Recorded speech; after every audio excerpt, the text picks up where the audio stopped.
Everybody, it's Dr. Linda Goggin from Feel Good Functional Medicine. You can call me Sunny. And today I'm doing take 2 of could mold be my issue? And if so, what the heck do I do? Okay. This is something, guys, that happened to me. And so it's near and dear to my heart. I definitely got very sick from a mold exposure and it changed my life. Really, it is what drove me into functional medicine because I felt so terrible, right? I had no energy. My brain was going away. I couldn't remember anything. And I'm happy to say that you can get better. So that's the big first thing. You can get better from mold. Usually it requires a person who's pretty dogged in reaching out and trying to find help, reading books, looking online, but it's good if you find somebody that's, especially a provider that's gotten through it themselves. I think that's the reason most of us go into helping people with mold is because we've had an issue with mold in our history. So first off, how can you tell if you have an issue with mold? Mold tends to cause symptoms throughout the body in multiple systems. And starting, and really it's head to toe, starting at the top, brain fog, headaches, memory problems, which I didn't have headaches, but I definitely had memory problems and brain fog. I would honestly, I forgot my kids a few times when I was supposed to pick them up, things like this that I would not forget, right? Um, there was a time when I was having to actually have my nurse in the office help me, like, remember, who did I just see? Because I could not remember who I just saw. And during that time, I knew something was big wrong, but all my labs were normal. So it's not like you will find out that this is the issue by checking conventional lab work. Conventional lab work doesn't tell you.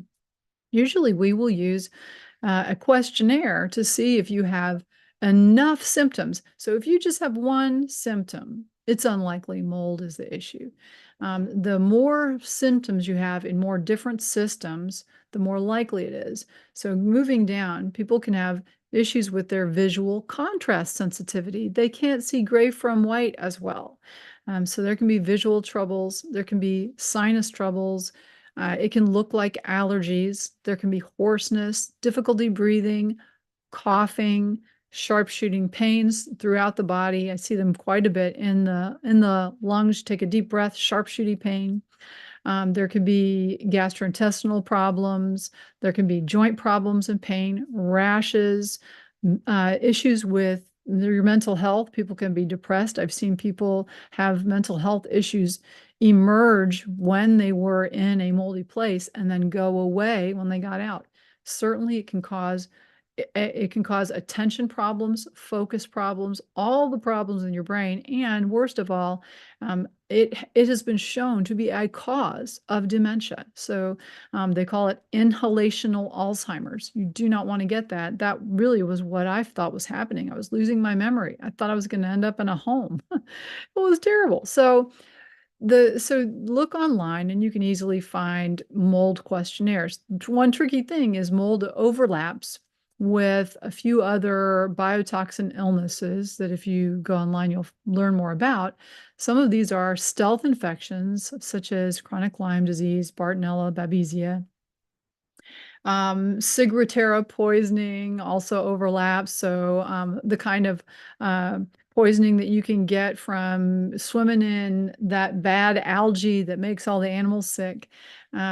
They get sick because there's a biotoxin. And so once you are suspicious, the next thing to do is to look at where you're living, where you're working, where you're spending your time. Could there be a mold exposure? Because mold is by far the most common cause in my mind, in my practice, and the people I talk to, of this type of a complex. This is important. Not everyone is susceptible to getting sick and mold because some people are able to detox it pretty well. So if you are one of those lucky people, great. You might be able to live in a place that has a pretty big mold load and not be bothered. Whereas your spouse, who doesn't have as good ability to process these out of the body, might get super sick. And that's one of the biggest challenges is where two people are living in a place, one of them feels fine, one of them feels bad and thinks it's the house. You can do lab tests to look and see some specific markers, such as C4A and TGF beta 1. These are labs that can tell you you're having this heightened immune response to something. They're kind of nonspecific. And there are other labs that we call shoemaker labs that people could order. I do not think it's all the time necessary. If you have the complex, that is, if you have the characteristic signs, enough of them, and you have a mold exposure, you just need to get out of the mold. And so let's talk a little bit about how you might do that. And how might you tell if your home is an issue? Well, when we are looking at a home, the first thing is then is there obvious water damage? If there is, that you got to get rid of the obvious water damage, right? And the best way, if you see mold growth, do not put bleach on it. This is an important tip. No bleach because bleach will disperse spores. Instead, we would use a 50-50 vinegar water solution, and always make sure that you are properly masked with a respirator if you're going to be dealing with mold at all, especially if you think you might be getting sick from it.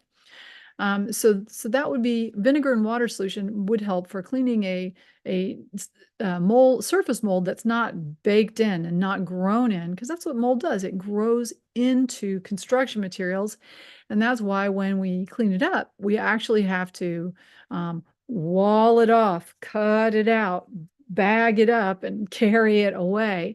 You can't just scrub it. Usually, you cannot just scrub it off. So before having to go through all that, let's make sure it's an issue.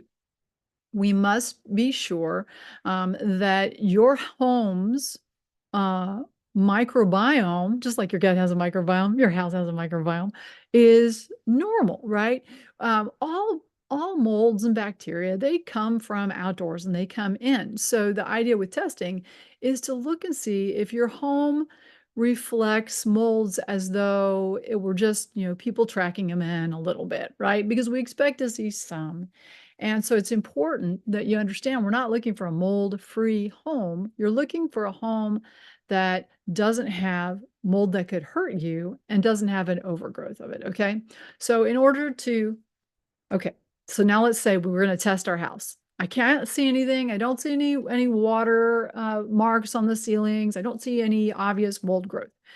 Then what you're going to want to do is go through a couple of steps. The first step is you got to clean your home thoroughly, all right? And if you want a handout about how you can clean your home very thoroughly, I can share with you a handout. Just send me an email, clinic@feelgoodfunctionalmed.com. But the short of it is you start with vacuuming and then you wipe down and you begin at the top floor of your house and you're going to do each floor. You want to make sure the vacuum is clean and you have a new filter and everything like that in it. And then you wait. You're going to wait, 5 to 6 weeks for the dust to settle so you can see if the dust has mold spores in it. You don't want to, and then after you've waited, the next thing you're going to do, you won't be vacuuming during that time because you don't want to stir anything up. You can clean bathrooms and stuff like that, but you don't want to be doing intensive cleaning. We want the dust to settle, and then you're going to do the dust sampling. Basically, you want to make sure that you have enough dust and you want to sample from specific places, at least 3 feet above ground level, because we don't want stuff that's just been tracked in. You don't want to collect from areas that are high traffic, right? We want low impact areas. And we also want to avoid sampling places that the dust is like 9 months old. So on top of the fan blade, that's not a good place. Unless, of course, you clean your fan blade every month. I've never done that. I remember it's like when I move. If I'm moving houses, that's when the top of the fan blade will get. That's probably should be embarrassed. I should be embarrassed about that.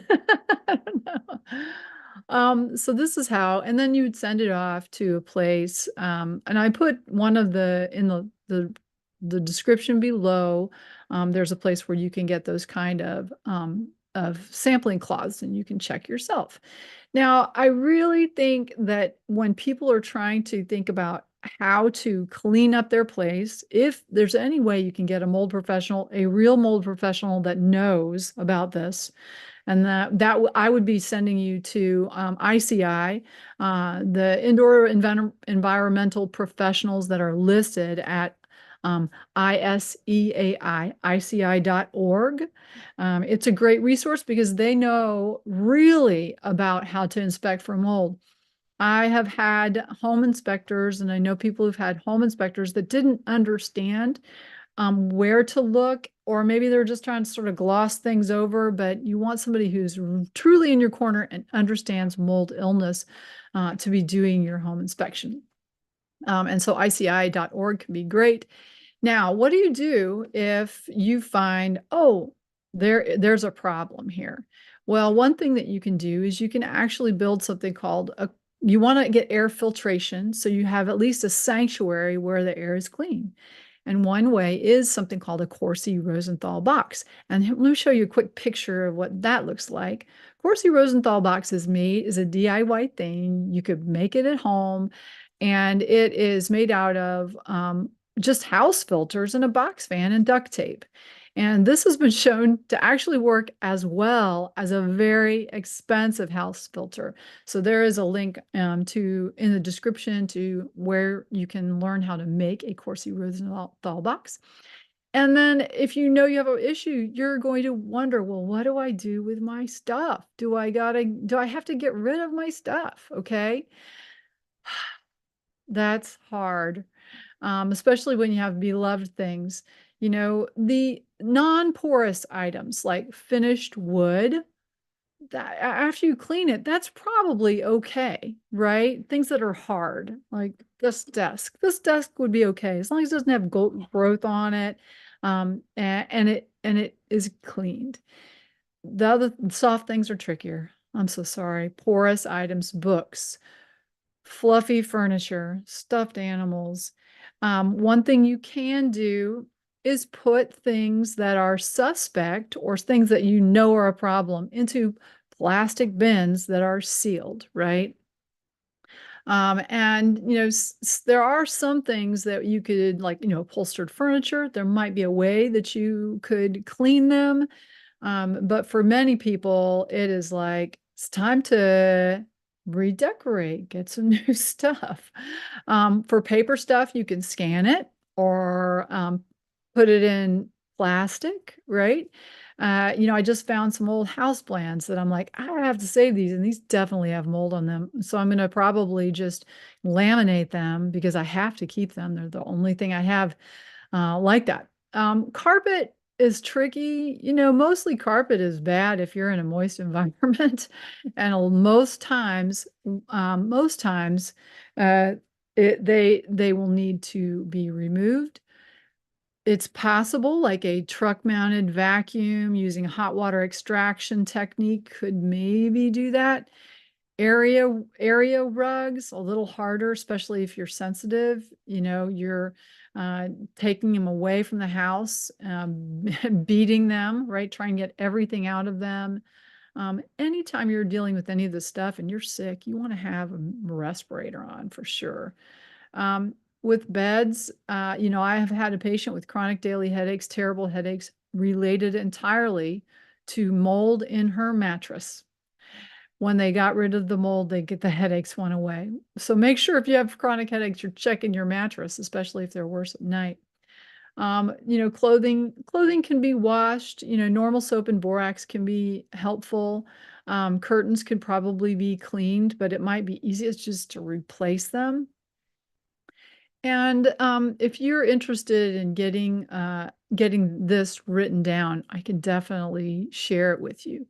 But I just wanted to give you a few ideas. Now, how do we treat this, right? Besides clearing up the area. And if you're going to try and clear it up, like you have one area that's a problem, you want to wall it off with plastic, right? Because when you start to bust into it, you're going to release spores. You're going to spread it. We don't want to spread it. So you wall it off with plastic and tape it off. I remember when my husband and I thought we had a leak. We're like, oh no, there's a leak. What's behind the leak, right? What happens when we open it up? And so we got big sheets of plastic and we made this little room around it. And then we put on our gear and we opened it up, and happily there it had just started, so it wasn't a problem. But you want to wall it off and make sure that you're protecting yourself and protecting the rest of your house. If you find something big, strongly suggest using professionals to get it done. If you're going to be doing it yourself, there's a way. Here, I'll share my screen. Let me show you. It's kind of what I mean, so you get a sense of this. Here you can see and yeah, well, maybe you can see. They've got this walled off, and you see there's a vent. This is a tube venting it outside. You need to vent it away from the house. Preferably, this would have a long tube on the other side going away from the house, right? It's almost like an exhaust to the outdoors so that you're, not just spewing it onto your deck, especially if it's toxic mold.